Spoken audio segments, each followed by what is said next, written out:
Lanjutkan. Lanjutkan. Ini filenya, bentar.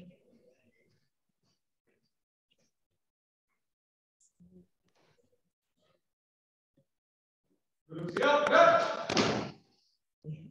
Saya bentar, memunculkan filenya. Belum mulai materi, adalah mulai. Sudah selesai. Istirahat di tempat, gerak.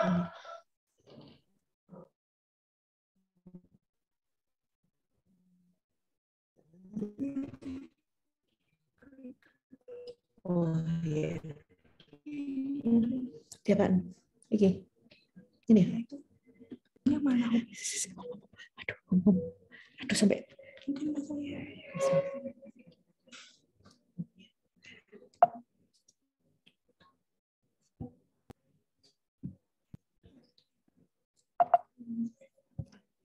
Assalamualaikum.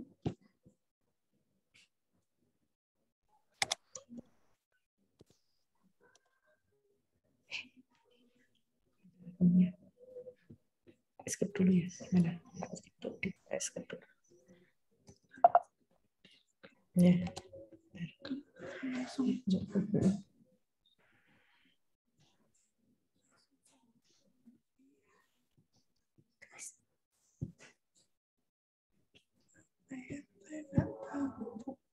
Coba dari ini.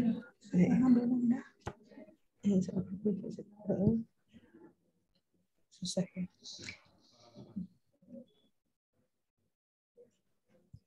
Bisa belum ya. Iya. Ya udah. Mohon maaf, ada sedikit kendala teknis. Assalamualaikum warahmatullahi wabarakatuh.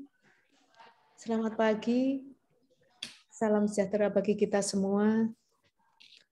Sehat semua ya? Ya. Mungkin saya tidak terdengar ya karena searah. Adik-adik sekalian, apa kabar hari ini? Sehat semua nggih? Ada jelas suara saya? Jelas. Oh, ya. Terima kasih. Ya. Mohon maaf ini memang agak ini. Sebentar. Iya, sebentar.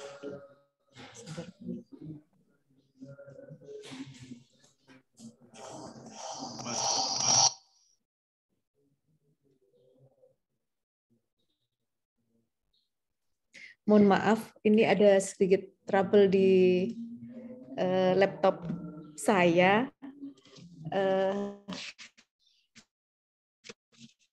Harusnya saya langsung PPT-nya, namun adik-adik mohon bersabar sejenak. Adik-adik, ini sudah hari keberapa? Oh, baru buka ya. Ya. Ya.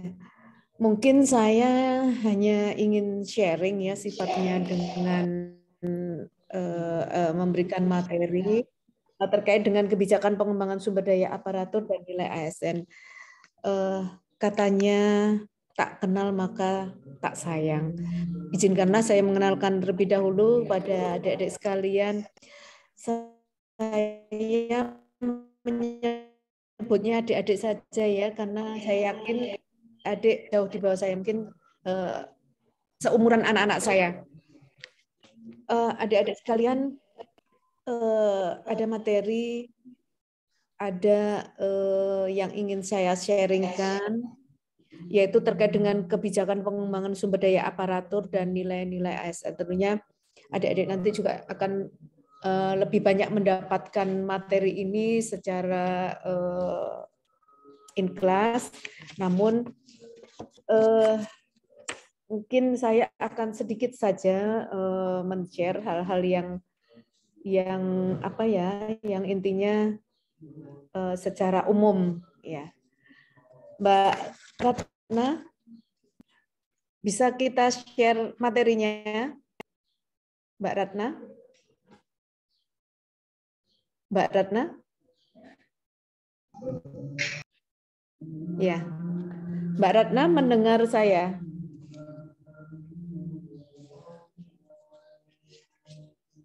Iya, mohon di-share, Mbak Ratna. Mohon izin ya.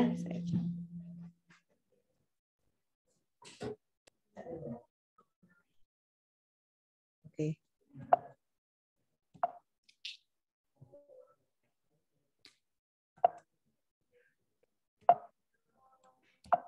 Lanjut. Lanjut, Mbak Ratna. Lanjut.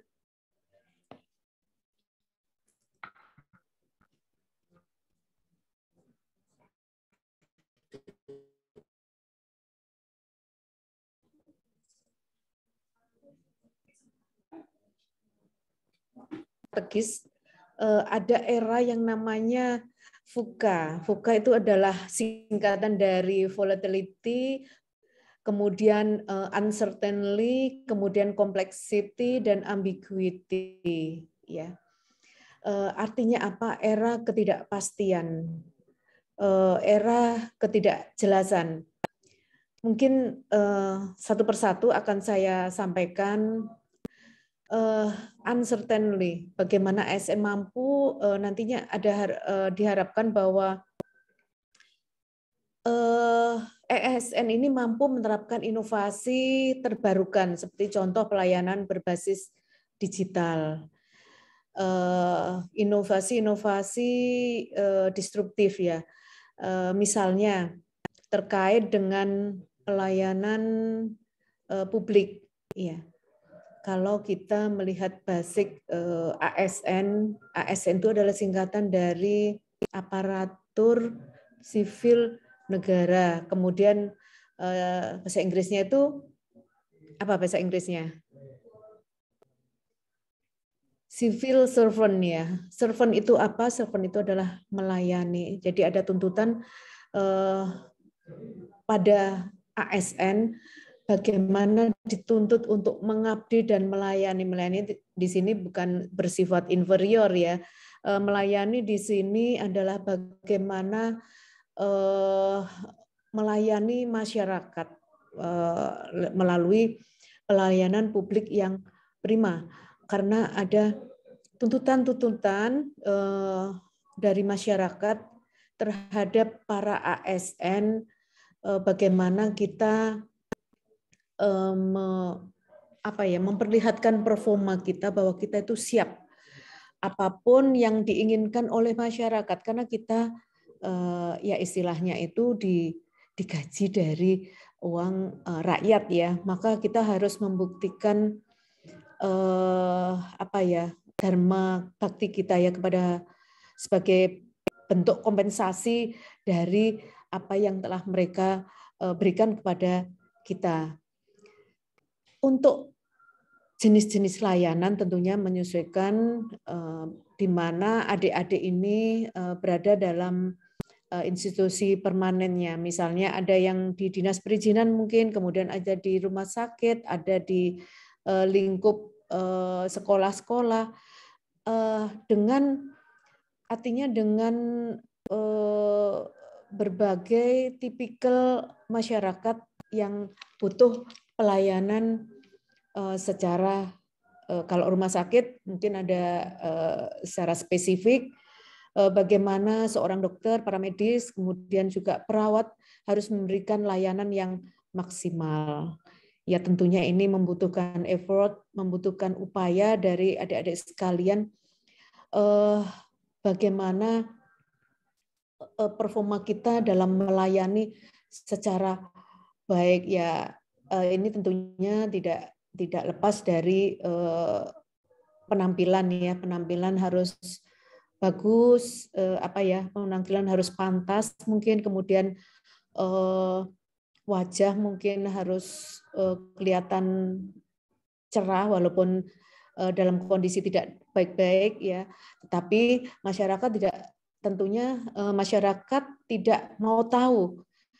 Yang penting dia dilayani dengan baik, dengan ramah, kemudian dengan paripurna. Nah, ini tentunya membutuhkan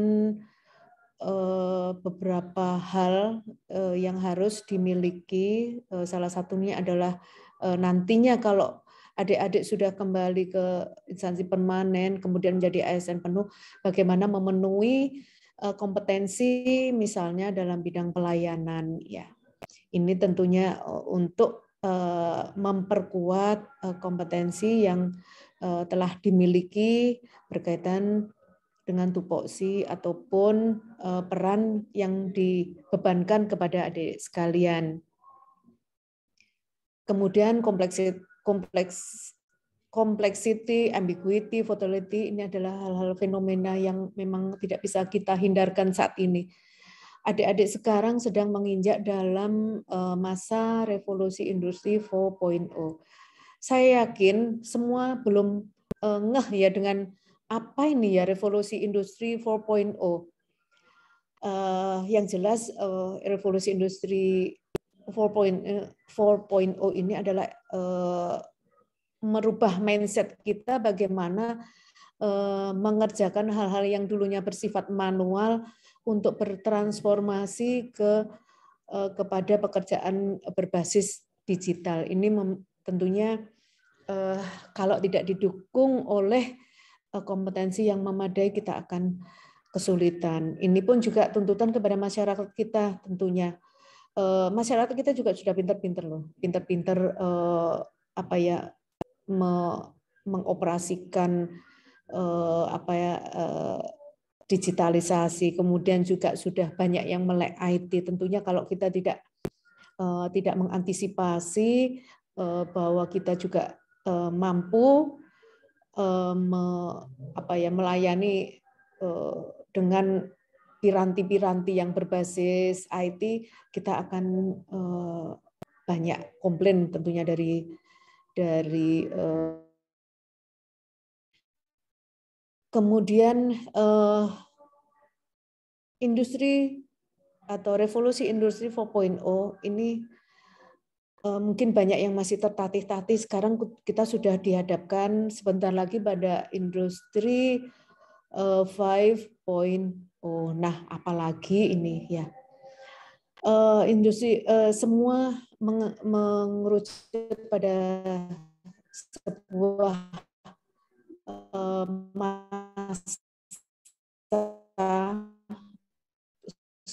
sebuah fenomena itu kalau dia juga bekerja secara lincah, secara agile, maka kita akan ditinggal perlahan-lahan oleh zaman, kemudian juga oleh masyarakat. Tentunya kita akan banyak mendapatkan komplain, kemudian stigma yang kurang baik terhadap kapasitas ASN. Tapi saya yakin adik-adik sekalian adalah lulusan terbaik ya dari yang kemarin berkompetisi untuk menduduki atau ingin menjadi ASN. Mungkin dari sekian ribu atau ratusan ribu atau jutaan, saudara-saudara adalah sekian 00% yang terpilih. Luar biasa. Tentunya ini menjadi ada pride atau kebanggaan sendiri, harus disyukuri bahwa ASN ini masih menjadi primadona terkait dengan pekerjaan yang dominatif. Ada sedang azan mungkin? Ya, saya menangkapnya agak ada eko-ekonya begitu ya, jadi tidak jelas.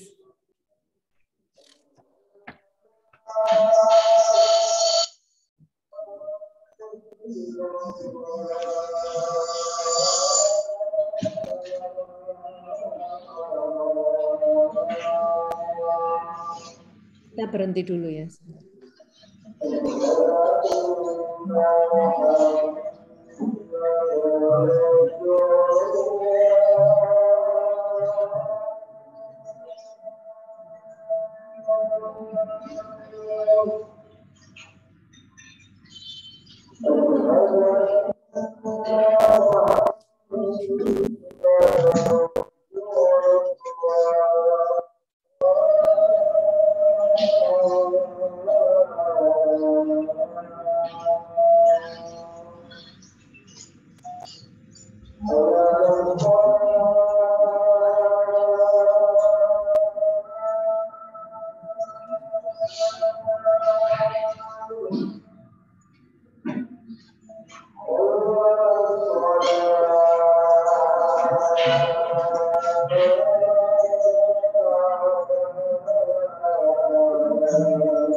Baik, saya lanjutkan. Lanjut, Mbak Ratna. Slide selanjutnya.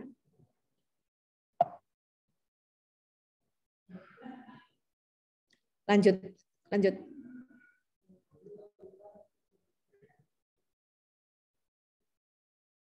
Lanjut, Mbak Ratna. Ini arahan Presiden RI pada sidang kabinet 2015 yang lalu bahwa saat ini kita tidak boleh terjebak pada rutinitas bisnis yang biasa-biasa, business as usual ya. Harus yang bekerja, harus yang extraordinary.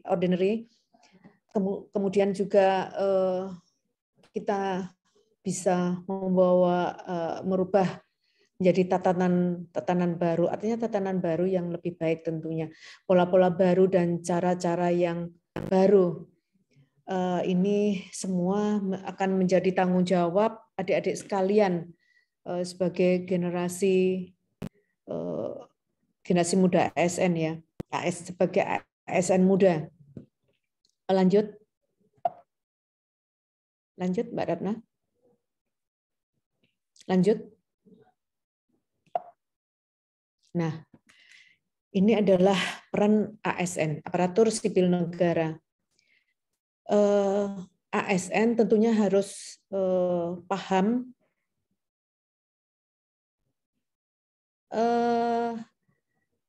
sebentar yang tadi Mbak Ratna.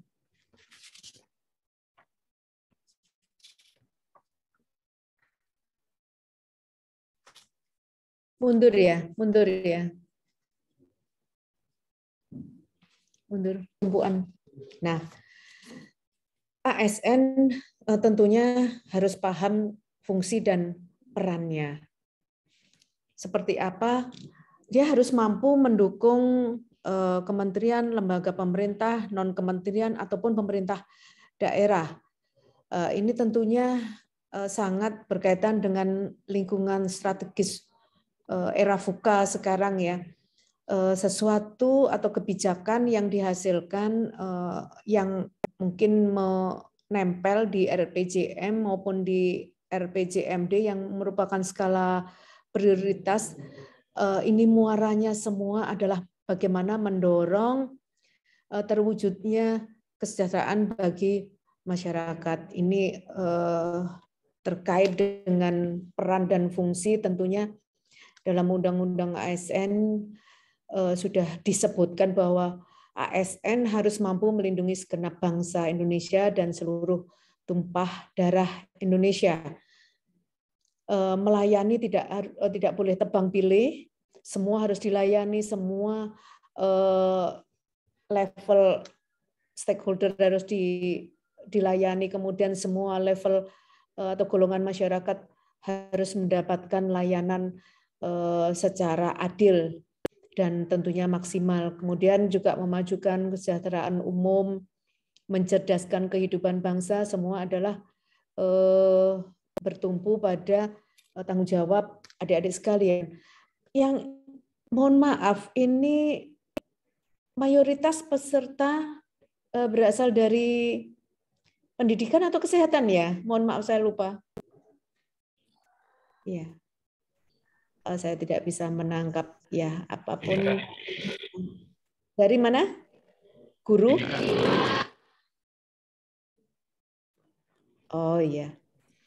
Dari manapun latar belakang adik-adik sekalian, ya, iya, dari manapun latar belakang, misalnya dari guru, tentunya ada tanggung jawab moral bagaimana mencerdaskan kehidupan bangsa, bagaimana mendidik generasi yang lahir di era-era kekinian. Ini merupakan mutlak tanggung jawab bagi adik-adik sekalian. Kemudian tentunya juga, ada kesehatan, siap. Kemudian juga melaksanakan ketertiban dunia yang berdasarkan kemerdekaan, perdamaian abadi, dan keadilan sosial. Susah loh ya mewujudkan ini, namun saya yakin adik-adik sekalian mampu melayani, kemudian menerjemahkan visi misi tujuan dari kepala daerah, kemudian dari kepala OPD masing-masing, dan program-program, kemudian kegiatan yang sudah dicanangkan oleh pemerintah daerah maupun melalui OPD masing-masing. Lanjut. Lanjut Mbak Ratna. Mohon maaf ini karena beda laptop. Lanjut Mbak Ratna. Nah, ini adalah pengembangan SDM aparatur. Ini adalah mungkin ada gap ya antara kondisi SDM aparatur saat ini, kemudian aspek manajemen SDM aparatur, dan kemudian kondisi yang diharapkan, kemudian juga layanan masyarakat seperti apa yang harus diwujudkan. Ya, kalau kita mengacu pada data BKN per 31 Desember 2021 ini ada total PNS sebanyak 3.995.000, hampir 4 juta, yang terbagi dalam 23% dari pusat dan 70% dari daerah.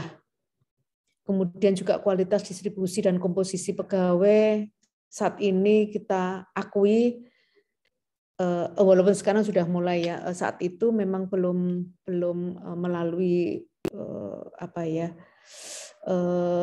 the right man on the right job ya, karena belum ada sistem merit atau yang sebuah sistem yang bisa dijadukan acuan secara mungkin secara maksimal. Namun dalam Undang-Undang ASN kita sudah mulai memenahi dengan melakukan rekrutmen dan pengisian formasi dan sebagainya melalui sistem merit yang lebih transparan dan lebih bisa tentunya dipertanggungjawabkan ya. Kemudian kalau dulu itu penempatan pegawai dalam jabatan tidak berdasarkan kompetensi. Nah, ini memang sampai saat ini masih banyak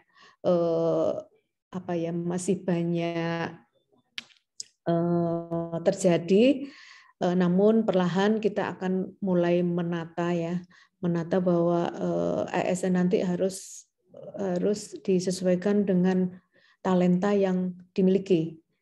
Nanti ini bagiannya BKD ya. Kemudian kinerja PNS rendah dan tidak disiplin. Nah ini kita juga miris ya, ini mungkin stigma masyarakat pada umumnya seperti itu, namun kita harus membuktikan terbalik bahwa kita untuk generasi ASN sekarang tidak seperti itu ya. Anggaplah ini generasi saya ya, mungkin lebih lemot daripada adik-adik sekalian ya. Namun perlahan mindset budaya kita sudah akan mulai berubah menyesuaikan tuntutan dan keadaan zaman. Penghasilan belum adil dan layak sesuai dengan beban kerja dan tanggung jawabnya. Nah, ini sudah mulai dibenahi oleh pemerintah, oleh para stakeholder. Kita juga sudah mulai, nasib ASN sudah mulai diperhatikan. Saya tidak tahu di Bondowoso sudah memperoleh TPP semua apa belum. Ya, ini nanti tapi jangan protes ya kepada kepala daerah. Pasti semua memikirkan karena ini adalah ketentuan dalam undang-undang ASN bahwa ini akan menjadi perhatian. Kemudian aspek manajemen SDM aparatur. Ini sudah diatur semua sebetulnya dalam undang-undang, dalam peraturan pemerintah bahwa mulai dari perencanaan pegawai sampai pada pemberhentian atau pensiun semua diatur. Tentunya ini akan menjadi nantinya akan menjadi lebih baik ya, agar kualitas ASN kita juga lebih baik daripada ASN yang dulu-dulu. Tentunya kondisi yang diharapkan bagaimana mewujudkan ASN yang bersih, profesional, melayani dan sejahtera. Ya. Kemudian juga ada tanggung jawab PNS atau ASN bahwa pemerintah sudah banyak memperhatikan secara kesejahteraan, maka dalam proses melayani masyarakat harus lebih transparan, kemudian juga profesional, dan hasil yang dihasilkan dari layanan yang diberikan kepada masyarakat ini adalah bagaimana layanan itu lebih baik, kemudian lebih murah, lebih cepat, lebih mudah,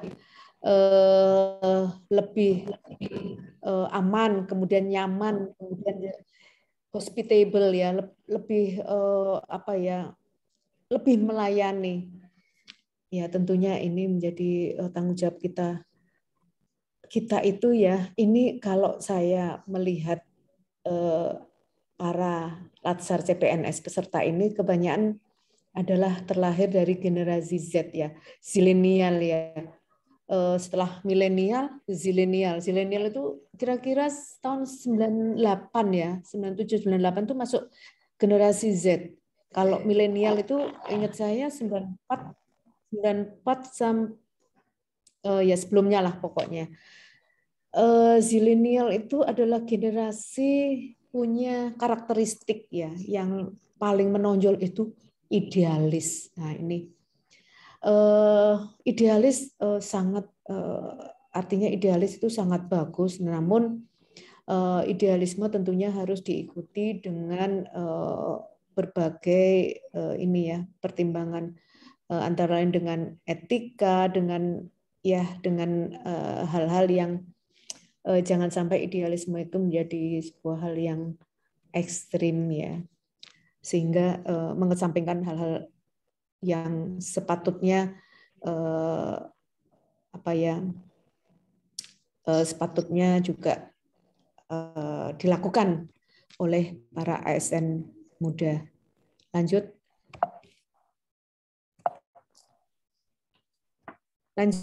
Mbak Ratna.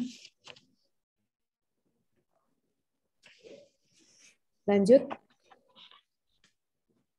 Lanjut. Ya, intip-intip ini kayaknya ya.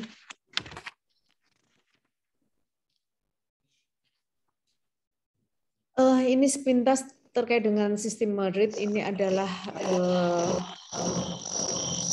kebijakan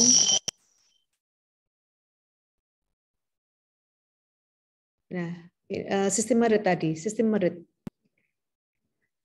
Ini adalah kebijakan manajemen ASN yang berbasis pada kualifikasi. Tentunya semua punya kualifikasi ya secara teknis, kemudian juga kompetensi dan kinerja. Nantinya ini semua akan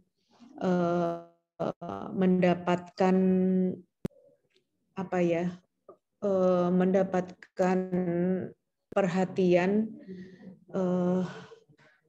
supaya kita bisa bersikap adil dan wajar tanpa membedakan latar belakang politik, ras, warna, agama, dan lain sebagainya. Jadi penempatan formasi, penempatan dalam jabatan harus mengedepankan. Lanjut. Lanjut, Mbak Ratna. Lanjut.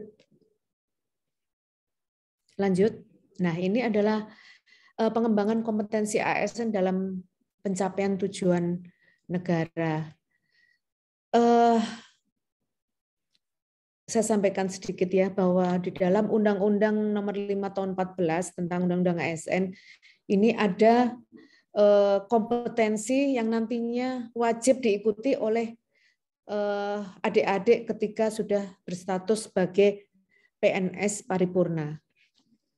Kompetensi yang harus dipenuhi adalah kompetensi teknis, fungsional, manajerial, sosial kultural, dan kompetensi kepemerintahan. Ya. Kalau kompetensi teknis ini adalah bagaimana kompetensi untuk mengasah atau mencukupi kemampuan kompetensi dalam melaksanakan tugas pokok fungsi masing-masing. Kalau sosial kultural ini adalah kompetensi baru sebetulnya, kompetensi yang mengedepankan pada kearifan lokal, misalnya revolusi mental, budaya kerja yang berbasis gotong royong dan sebagainya. Dan ada satu lagi adalah kompetensi kepemerintahan. Jadi kompetensi kepemerintahan ini kompetensi susulan yang tidak tercover di dalam Undang-Undang ASN, namun dalam Undang-Undang Pemerintah Daerah Nomor 23 Tahun 2014. Nantinya ketika adik-adik sudah berstatus ASN atau PNS penuh, nanti ada kewajiban mengikuti pengembangan kompetensi yang terukur ya, artinya setiap tahun harus mengikuti minimal 20 jam pelajaran pengembangan kompetensi, bisa melalui klasikal maupun non-klasikal. Nah, 20 JP ini tentunya nanti akan diinput di dalam, saya tidak tahu apakah di BKD Bondowoso sudah ada semacam aplikasi yang bisa menginput pengembangan kompetensi yang sudah dilakukan oleh masing-masing ASN. Misalnya kalau adik-adik ini mengikuti Latsar, ini udah JP-nya udah banyak ya. Artinya 1 tahun mungkin off dulu tidak apa-apa. Nanti silahkan mengikuti lagi diklat yang jumlah jamnya minimal itu 20 JP. Kami pun di BPSDM ini juga punya strategi terobosan, karena kalau kita akan mengcover sekian ribu ASN dalam pembelajaran yang bersifat in class, kami tidak bisa memenuhi, selain anggaran juga Sarpras yang tidak memenuhi.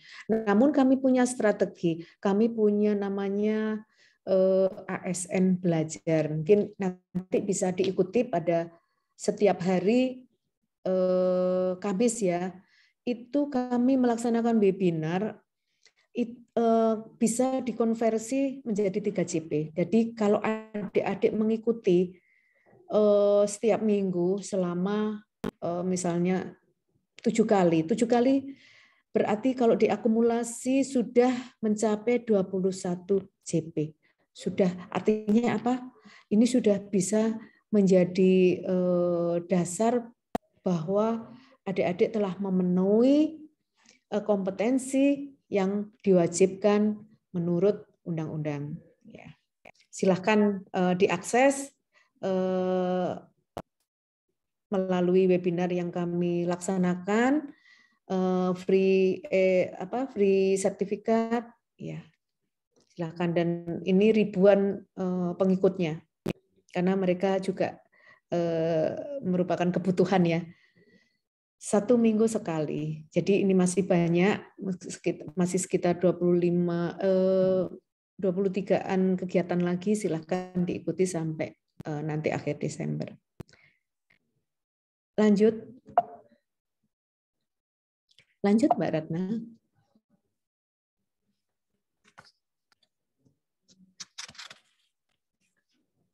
Hakikat dan fungsi, ya ini sepintas saja ya, bahwa ada beberapa jabatan fungsional, kemudian JPT, kemudian jabatan administrator seperti ini. Nanti boleh di copy ya. Lanjut. Lanjut.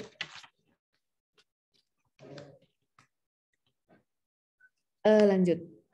Ini adalah nilai dasar kode etik dan kode perilaku yang tentunya adik-adik nanti akan dapatkan dalam proses pembelajaran. Lanjut. Lanjut.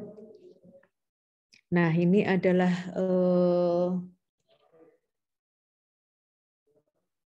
arahan Presiden ya terkait dengan kapan hari Presiden sudah meluncurkan bahwa ada fondasi baru bagi ASN, yaitu terkait dengan core value yang berakhlak, kemudian juga ada employer brandingnya bangga melayani bangsa.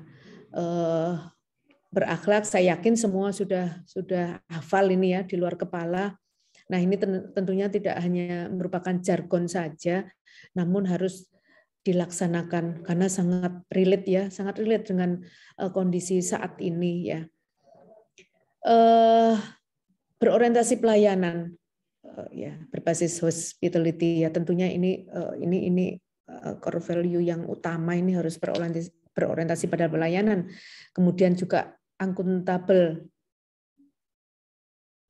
bertanggung jawab ya, kemudian kompeten. Nah, ini kompeten, punya kapasitas, ini harapannya setiap ASN nanti ada insan-insan yang kompeten ya, terutama di bidangnya. Kalau tidak kita akan ditinggal oleh zaman. Kemudian harmonis, mampu menciptakan harmonisasi mungkin di tempat kerja dengan beberapa stakeholder, dengan masyarakat. Loyal ini tidak hanya pada pimpinan, tetapi loyal pada artinya loyal pada pemerintah daerah, kemudian kepada OPD, kemudian adaptif. Nah, ini adalah tuntutan bahwa saat ini dengan era yang tidak menentu ini, kita harus adaptif, harus cepat beradaptasi. Ya, kalau saya yakin kalau adik-adik sangat mampu ya, karena memang kita tidak pungkiri bahwa saat ini sudah eranya digitalisasi ya. Kita sudah bertransformasi digital dan kita sudah mengarah pada digital government. Ini tentunya membutuhkan talenta, membutuhkan kompetensi yang memadai dalam hal mengoperasionalkan sistem IT. Kalau kami udah lewat ya, udah kolonial ya. Kemudian kolaboratif. Nah, ini sebenarnya hal yang kadang itu terlihat seperti lip service ya. kita ini harus kolaboratif. Ternyata kenyataannya di dalam instansi kerja itu ada banyak muncul ego sektoral ya, pekerjaanku, pekerjaanmu, pekerjaanmu ya, sehingga kepandaian pun itu eman dibagikan kepada temannya, kepada lingkungannya. Ini yang tidak bisa kita tolerir untuk saat ini. Kita harus mampu berkolaborasi dengan sejawat, kemudian dengan pimpinan terutama. Ya kalau Pentium itu mungkin ya saat ini adik-adik sudah Pentium 7. Kami masih mungkin ada yang Pentium 1, 2, 3 ya. Ini tentunya membutuhkan perpaduan ya, kolaborasi bagaimana pekerjaan itu selesai dengan maksimal. Kolaborasi, kami tentunya lebih unggul dalam hal experience, dalam hal pengalaman. Nah, tentunya kami juga mentransfer of experience ini kepada adik-adik sekalian. Nah, sebaliknya kami pun juga perlu transfer of capacity ya, kompeten dalam hal tertentu, misalnya terkait dengan digitalisasi dan sebagainya. Saya yakin adik-adik selangkah atau beberapa langkah lebih maju daripada kita. Saat ini dunia menjadi serba hybrid, serba kolaboratif, tidak boleh lagi ada ego sektor, ego daerah, dan ego ilmu. Seperti yang saya sampaikan tadi. Kalau sekarang itu sudah eranya bukan tidak mungkin sudah tidak relevan kalau kita berkompetisi. Sekarang eranya adalah era kolaborasi ya. Lanjut.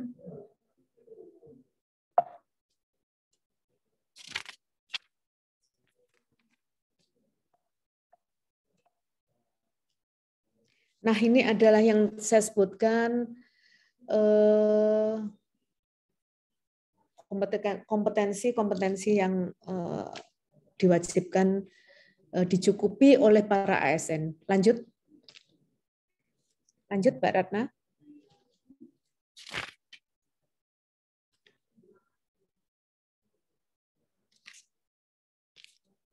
Lanjut. Ini adalah reformasi pengembangan kompetensi ya. Ini SDM kita memang dipersiapkan untuk pekerjaan masa depan ya, yang 60% pekerjaan di dunia ini akan diganti dengan otomasi ya.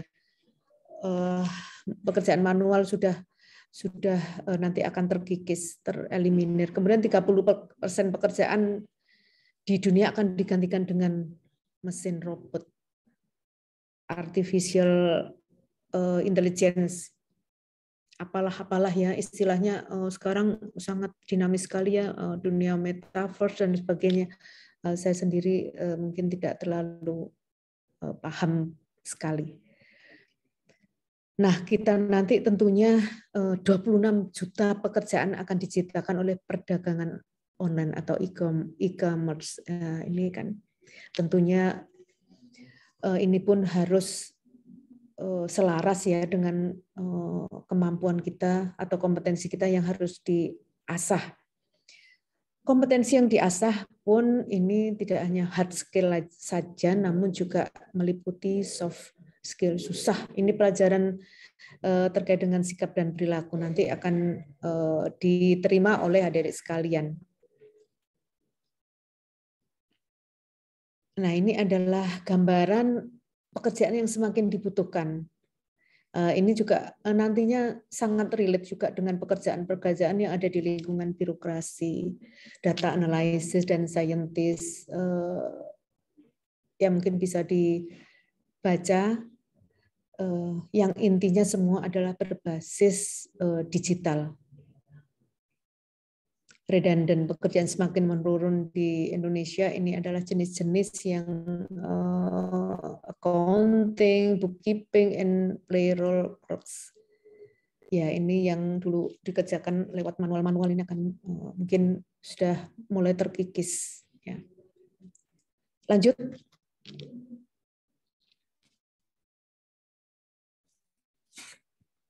Lanjut, Mbak Ratna.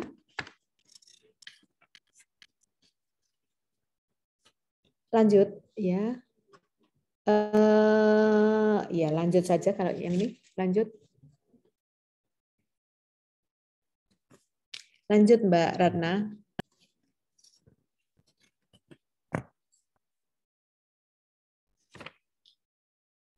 Ini adalah pengembangan SDM yang berdaya saing. Ya, ini ada koordinasi lintas kementerian, lembaga, daerah, kemudian bagaimana menciptakan SDM yang berdaya saing, tentunya membutuhkan diklat. Ini yang didapat dari training need analysis, ya, identifikasi kebutuhan diklat. Jadi adik-adik misalnya dari instansi tertentu, misalnya dari dinas sosial, apa sih yang dibutuhkan, gap kompetensi apa yang dibutuhkan di dinas sosial. Nah, nanti akan pihak BKD mungkin akan menginventarisir, kemudian mengidentifikasi mana kebutuhan diklat yang sangat-sangat prioritas untuk dilakukan segera. Kemudian juga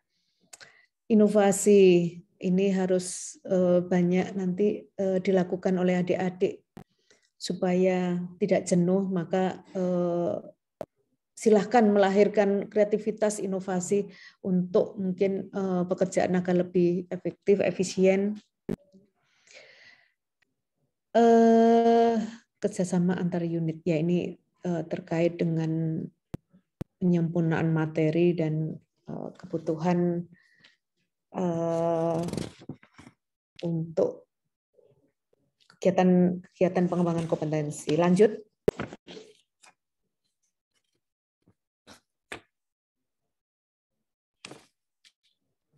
Ini adalah metode pengembangan, ya, kemudian sedikit tambahan, ya, ada formal learning. Itu ada sekarang eranya sudah berganti, ya. Semua berfokus pada non-training development program, pengembangan program-program yang sifatnya non-training. Dan ini menarik karena experiential learning ini berada pada 70%. Nah, ini nanti adik-adik akan banyak melakukan project assignment, spatial assignment, kemudian on the job teaching, on the job training, kemudian juga task force assignment dan pertukaran ASN, ya, boleh antar ASN pemerintah ataupun non pemerintah ataupun dengan swasta. Ini ada social learning, ini juga cukup tinggi 20%. Ya, ini terkait dengan feedback, nanti ada coaching, mentoring, ya. Ini bisa coaching, mentoring ini nanti bagaimana mengasah kompetensi melalui strategi mentoring. Mungkin bisa dengan instansi lain ataupun dengan pimpinan, kemudian dengan senior dan sebagainya. Lanjut.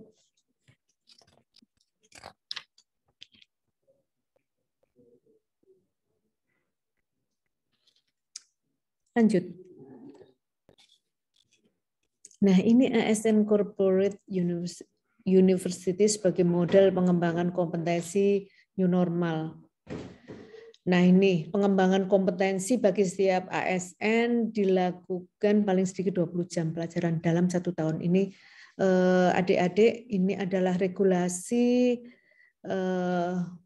yang memuat ketentuan terkait, ya, pasal 203 dalam PP 17/2020 sebagaimana perubahan PP 11/2017. Silakan nanti dibuka.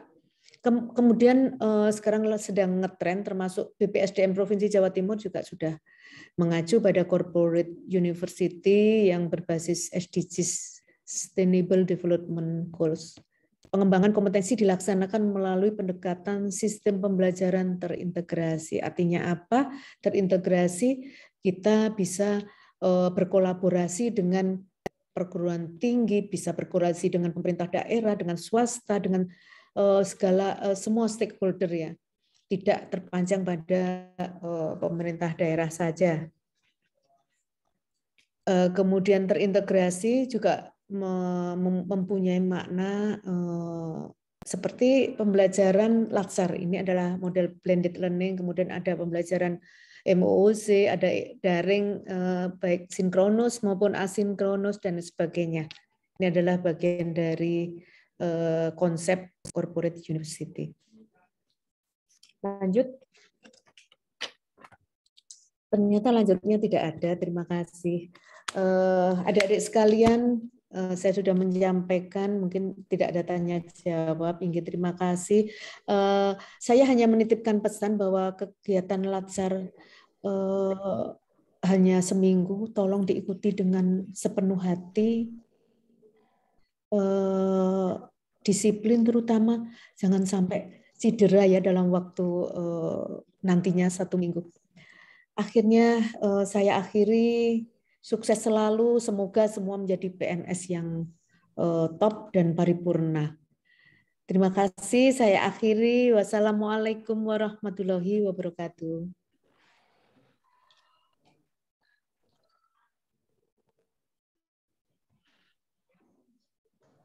Mau disiapkan?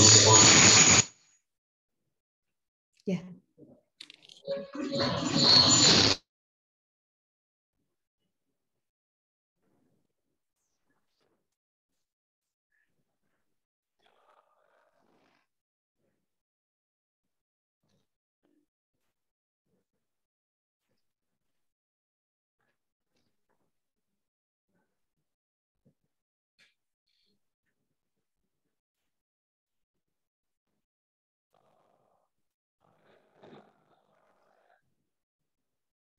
Terima kasih. Kembali ke tempat, istirahatkan.